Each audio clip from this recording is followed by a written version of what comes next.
Welcome to the Contented Couples channel. I'm Annie Power, a psychotherapist in London. And this morning I'm talking to my friend and colleague, Gulya Diyarova. Hi, Gulya. Hi, everyone. It's a pleasure to be here. It's a real pleasure to have Gulya. We're very fortunate to have her. Her career began in Moscow, where she was a medical doctor, a paediatrician and clinical neurologist. And then in the UK, she studied in very different types of couple work, starting with the Tavistock. But I think the breadth of your training, Gulya, is one of the things that makes your work very important, actually. Yeah, important is the word I wanted. In recent decades, Gulya's focus has been emotion-focused couple therapy, and she's a founding director of the London Clinic for Emotionally Focused Couple Therapy, or EFT, we'll be calling it, also of the International School, EFT International School. But so the first question I really wanted to ask today, Gulya, is about attachment, because a lot of couples read about their attachment styles online. They read about attachment, they come to a very reasonable view about what their style is, and they worry because they think, oh, my partner's got a different style from me. I might be avoidant, dismissing, attached, a withdrawer, and my partner is preoccupied, ambivalent, a pursuer. And they think, oh, this is kind of trouble. We can't be a happy couple. But I don't think they're right. What do you have to say? Yeah, it's so interesting you mentioned it.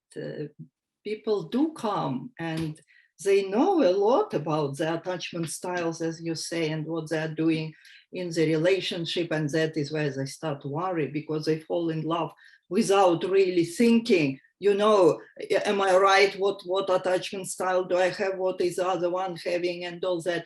But then this is like a dance we do in the relationship, in any relationship, constantly. Yeah. And it's like potentially where there is a difference, there is a potential conflict. But it is also, it's always what comes to mind, like that Chinese character, which means crisis, but the other side of it means opportunity. Yes. That is where we grow, that is where we develop, that is where we have our curiosity. Yes. I think actually curiosity is the best tool ever, not only for us as therapists, but for anyone. Yeah. And that is where, yeah, and that is where we can look into the future. I really like this point about curiosity. And this is what the conclusion I came to with the couples. I interviewed these contented couples who'd been together decades. And the thing that stood out is they were all learners. They were curious. They went on learning. And I think that curiosity is about the partner, but also about the self. Yeah, sure. And, you know, we evolve, we grow, we change. And so our partners, yeah, and that curiosity, you're actually constantly, you know, that is what I've realized probably rather late in my life, even in my long marriage. I don't know if 43 years counts as a long marriage. You know, but then you discover new and new, more and new, more and more new things. And then it becomes like, you know, somebody said actually there was an interesting research on long-term couples of over 40 years, living together over 40 years. And what one woman, wise woman, said that it's like in my marriage, I've lived with the same person, but in different marriages. That's beautifully put. Yeah. It's so lovely, isn't it? It's like, yeah, in our long times now people, and that is what Esther Perel says, actually. You know, we have like, you know, people live so long kind of, you know, many years in their lives. And some people have 2 or 3 relationships, but we can have different relationship with the same person. Mm. It's so much hope in that, just thinking about it, isn't there? Yes, that is a really optimistic and realistic point of view. And I'm thinking that quite often, sadly, people present that as a problem, like, I've changed, therefore this no longer suits, or he's changed, so it no longer suits. It just, again, optimistic but realistic. I really like this point, yeah, because, change is difficult, always, isn't it? Yes. And kind of differences sometimes are kind of threatening. I put it in quotes, yeah, they don't need to be. Yeah, it's not like if we're different, then it is a disaster. Yeah, it's actually discovering and finding something new. That is what is so beautiful, isn't it? That is where hope is. I will probably say hope many times in this conversation. Yeah, hope is great. And I think what you're saying, it so connects to John Bowlby and attachment theory, because we can have curiosity and be learners when we feel sufficiently safe. If we're not safe, our attachment behaviors are triggered. And so change is one of the things that can trigger attachment behavior, meaning the pursuers pursue more and the withdrawers withdraw more. Yeah. And if those terms are new, we will get round to explaining them, but either in this or another conversation. Yeah. What we know from attachment theory is that when we feel threatened, so that could be by change or any kind of thing that we perceive as danger, it could be a real danger or an imagined danger. When we feel threatened, then our attachment strategies really ramp up and withdrawers withdraw more and pursuers pursue more. So the secret for contented couples is feeling secure enough that they don't resort to those, I think. It's so beautiful, like the security. But at the same time, most of us, I would say, yeah, didn't really have like brilliant childhoods and where all our parents were so attentive and available every minute of our existence and all that. So again, being realistic, yeah. And so we do carry a lot of insecurities, some are more than the others, but we all have them. But there is also, somebody said, like, Bowlby gives, again, a lot of hope in that, like, security, attachment styles, they can change, yeah, along the way. And somebody said that in any insecure mind, there are islands of security. Yeah. And that is where we hold on to, yeah. That is what gets us through, actually. That is how we can expand and create our own safe haven. Yes. Yeah, safe haven and secure base. And how can couples who want to build those islands of security with each other, how can they do that? Oh, well, again, curiosity and be brave enough to be curious. And actually, what I found out, I guess, in my own journey as well, keep your eyes on the prize, actually, in the kind of humdrum of everyday, insecurities and kind of conflicts, some differences and all that, but still the future is out there. Yeah. So that is, and again, my head full of quotes and which, come up just naturally, kind of, the attachment styles, they also take different shapes sometimes, don't they? Our attachment dance, yeah, it is pursue, withdraw, kind of different variations of pursue, withdraw, but also some kind of over-functioning in the relationship. Over-functioning. Feel like over-functioning. Usually emotionally, and the other one is under-functioning. Right. So being a bit intense and yes, kind of. Usually it is more on a pursuer kind of line axis. Yeah. So they're always noticing things which are not right, wanting to put right, wanting kind of, so over-functioning. But there becomes a gap and they miss each other. Yes, a gap. Yeah. I think over-functioning is a really useful term because it's a neutral term. It's because some of the terms that describe that can be quite unkind to the pursuer who is trying to keep the show on the road and try. They see all these things wrong and they want to attend to them.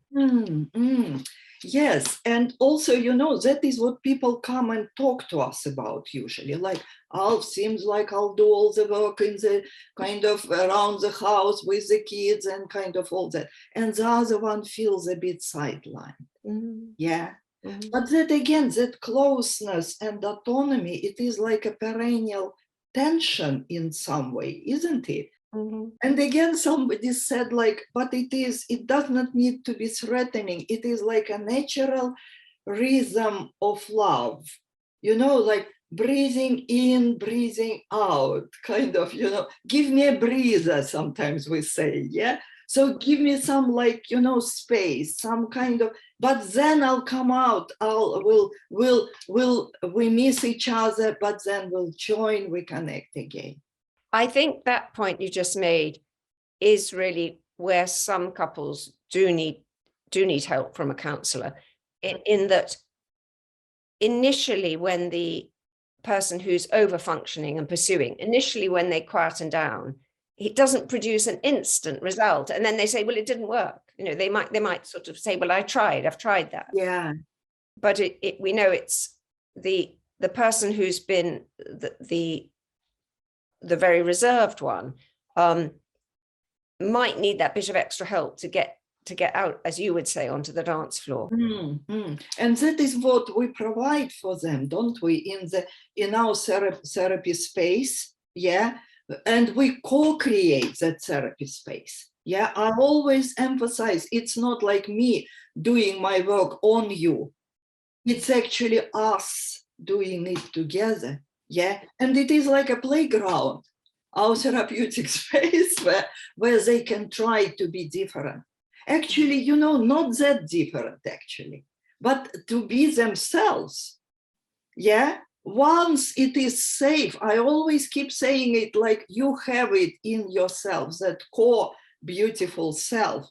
Yeah, it's a bit about like IFS, internal family systems approach. Yeah, you have that core self, which is undamaged, intact, and which has all the qualities you mentioned in your book, I think. Yeah, you said many R's and T's. Oh, yes, like responsive, reliable. Yeah, absolutely. And also many C's, like, creativity, connection, curiosity, comfort, clarity, C is a good one, comfort and curiosity. Yes, because they're so linked. If there's enough comfort, we can be curious. Absolutely. Once we make it safe enough, yeah, they just come up, those qualities, vulnerabilities, and then that is where the joy of connection is. Yeah. Winnicott says, actually, in his beautiful writings, one of his beautiful writings, something like, it is a joy to be hidden. Oh, yeah. Yeah, but a disaster not to be found. It is so beautiful, that, isn't it? A joy to be hidden, but a disaster not to be found. Not to be found. So the withdrawing partner actually wants to be found. We think that they don't, yeah, but they want to be found. Yeah, only we all need some safety for that. Yes, yeah.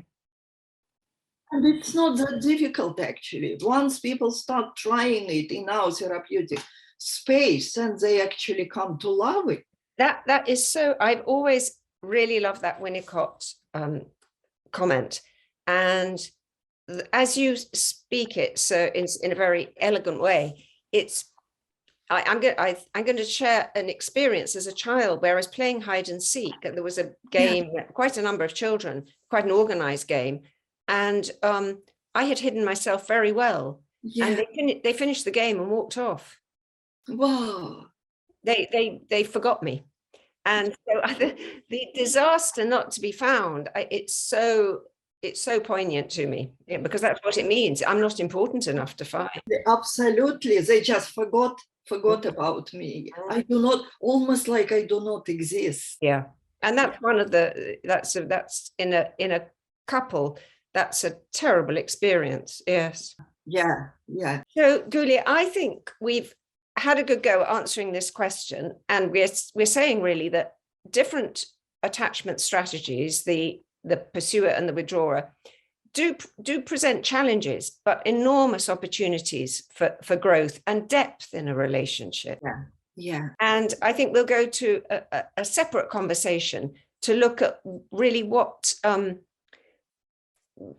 sort of couple therapy can help. And because you do know so much about EFT, and it really does address this issue of different attachment strategies, that's what I think we'll go to in our next video. So we'll say goodbye now.